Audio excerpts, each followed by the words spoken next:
15 March 1939, Prague, Czechoslovakia. From early morning, people stand in the streets and on the pavements, watching in stunned silence as German troops march into the city. Some stare openly, others whisper anxiously, as armored vehicles roll across the cobblestones and soldiers take positions at bridges, ministries, and railway stations. Crowds also gather in Wenceslas Square and along the roads leading up to Prague Castle, where the symbols of a sovereign state of Czechoslovakia are quietly removed. By afternoon, the swastika flies above the city, and the capital of Czechoslovakia has fallen without a single battle. Fear settles over the city as arrests begin, and Jewish families understand that their property, as well as their lives, are no longer protected.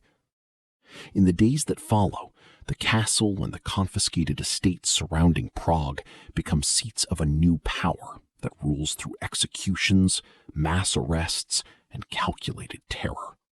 During the Second World War, which is swiftly approaching, one of the most ruthless men of the regime will take control of the Protectorate of Bohemia and Moravia. His brutality will earn him the name Butcher of Prague, as he will send thousands of people to their deaths and prisons. Beside him will stand a woman who shares his inhuman beliefs, embraces the privileges of conquest, and settles into a castle taken from its Jewish owner, benefiting directly from the repression that spreads across the Protectorate. Her name is Lina Heydrich. Lina Heydrich was born as Lina Mathilda von Osten on 14 June 1911 on the island of Fehmarn in the Baltic Sea, then part of the German Empire. Her father, Jürgen von Osten, was an impoverished aristocrat who worked as a village schoolteacher. Her mother, Mathilda, came from a business family and managed the household. Lina grew up in an environment shaped by German defeat in the First World War, resentment against the Weimar Republic that emerged after the fall of the German Empire in 1918, and hostility toward Jews and the political left. Lina absorbed these ideas early, and she became a passionate anti-Semite while still a teenager. After graduating from school in Oldenburg in 1927, she began training as a trade teacher in the port city of Kiel in 1928. Her life changed on 6 December 1930 at a rowing club ball in Kiel. There, she met a naval officer, Reinhard Heydrich. He was ambitious, intelligent, and socially confident. Within less than 2 weeks, on 18 December 1930, they announced their engagement. At that time, Heydrich had already promised marriage to another woman, the daughter of a senior naval officer, but he broke this promise to be with Lina. This led to a scandal, and in April 1931, a military court of honor forced Heydrich to resign from the German Navy for dishonoring the officer corps. This devastated him, as his career appeared to be ruined. But Lina reacted differently. She saw opportunity in this crisis. At the same time, she already supported the Nazi Party and encouraged Heydrich to join the party and its elite paramilitary formation, the SS. In June and July 1931, Reinhard Heydrich joined the Nazi Party and the SS. Heinrich Himmler, head of the SS, was searching for capable men to build an internal intelligence service, and Heydrich was introduced to him in August 1931. The recommendation was based on the wrong assessment that Heydrich had intelligence experience from his time in the Navy. Himmler was at the end impressed by him and hired him. At the end of this important year for Heydrich, on 26 December 1931, he married Lina, and in the following years, they had 4 children together: Klaus, Heider, Silke, and Marta. Heydrich quickly proved his ability to Himmler. He created and expanded the Sicherheitsdienst, the SD, the intelligence organ of the Nazi Party. By January 1933, when Adolf Hitler became chancellor, the SD was already a powerful tool of repression. Lina followed these developments of her husband with pride. In letters to her parents, she described arrests of political opponents and Jews with enthusiasm and portrayed violence by the SA and SS as justified revenge. After Hitler consolidated power in 1933, repression intensified, and Heydrich became an important player in the Nazi movement. In 1936, he was put in charge of the SIPO, the security police, which united the Gestapo, the secret state police, and the criminal police into one centralized structure. This made Heydrich one of the most powerful figures in the internal administration of Nazi Germany. Lina enjoyed the privileges that came with this power. She embraced an expensive lifestyle and social status that her parents could never have imagined. While she enjoyed luxury, her husband participated in the crimes of Nazi Germany. One of them was the Kristallnacht pogrom of 9 to 10 November 1938, when orchestrated violence against Jews erupted across Germany and annexed Austria. In this planned pogrom, known also as the Night of Broken Glass, Heydrich played a crucial role, and Lina actively supported him and encouraged him to act even more brutally. Both Reinhard and Lina had several affairs. Because Reinhard Heydrich's duties required long working hours and frequent absences from home, Lina would later recall, "I was married to Reinhard Heydrich for 10 years. He was not home for 7 of those years." The turning point came on the 1st September 1939, when Nazi Germany invaded Poland and the Second World War began. Occupied territories by Nazi Germany became laboratories of racial policy, and German security services expanded their reach and power. Reinhard Heydrich played a leading role in coordinating measures against Jews, resistance fighters, and political opponents across occupied Europe.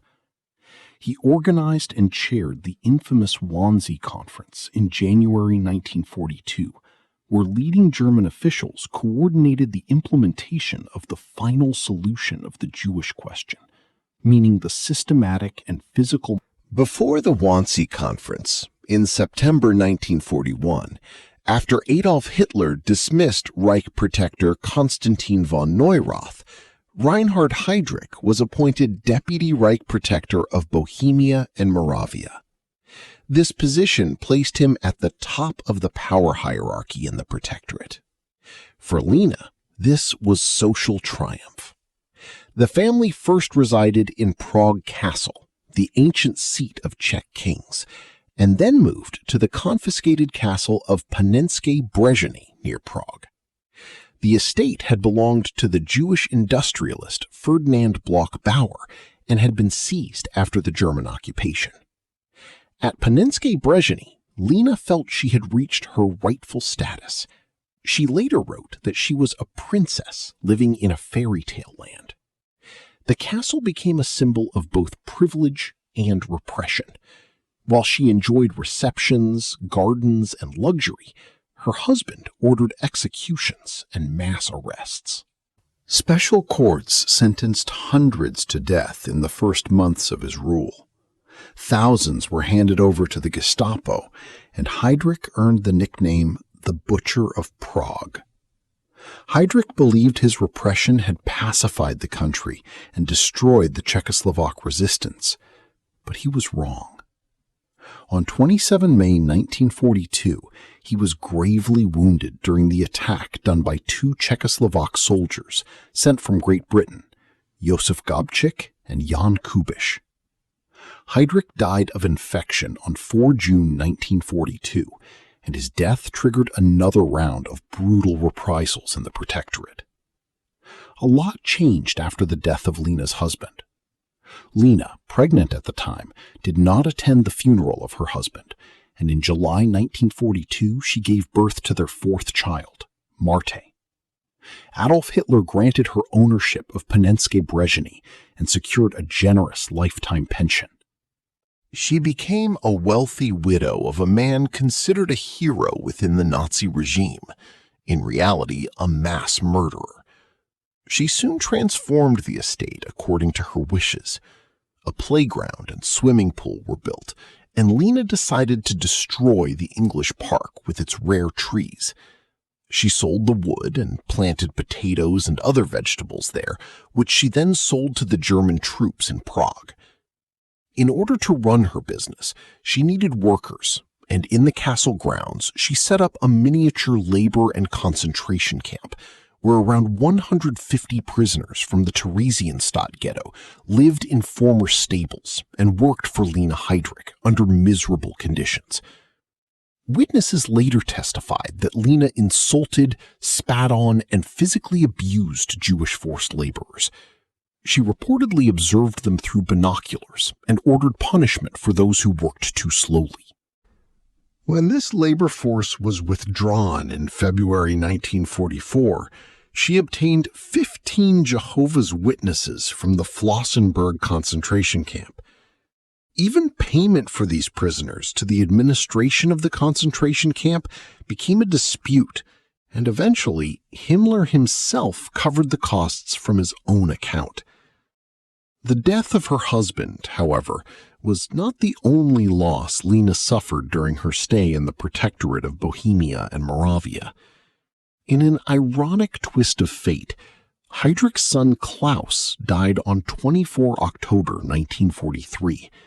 This was exactly 1 year after the Germans murdered the supporters of the Anthropoid group, which had killed Heydrich, along with their families in the Mauthausen concentration camp in Austria. 10-year-old Klaus rode out onto the street, where he was struck by a truck coming down the road and was almost immediately dead. Jewish prisoners initially dug his grave, but Lina decided that her Aryan child should not be buried in a grave prepared by Jews. German soldiers dug a new grave. She even demanded that Karol Kaspar, the driver involved in the accident, be shot, but an investigation found him not guilty, so he was not executed. In April 1945, as Soviet forces approached, Lina fled with her children. Before leaving, she shook hands with staff and promised pensions, convinced she would return to the castle, but she never did. She also had rabbits, geese, and chickens slaughtered and took jars of preserved meat with her. After the war, the Czechoslovak court sentenced her in absentia to life imprisonment in 1948. In Germany, she hid for a few years, fearing extradition, but at the end, she was, despite her crimes, never handed over to Czechoslovakia. Later, she repeatedly applied for a general's pension, although her husband was considered a war criminal rather than a soldier. Eventually, she received a widow's pension. In 1965, she married Finnish theater director Mano Manninen, partly to change her surname. She operated her former summer house on the German island of Fehmarn as a restaurant and inn. Many visitors were former supporters of the Nazi regime who remembered the past with nostalgia. When Lina Heydrich died on 14 August 1985 in Fehmarn, she was 74 years old. She showed no remorse to the victims of Nazism. In 1979, 6 years before her death, she said, "National Socialism was a faith, and I can never renounce this faith." Thanks for watching the World History Channel. Be sure to like and subscribe and click the bell notification icon so you don't miss our next episodes. We thank you, and we'll see you next time on the channel.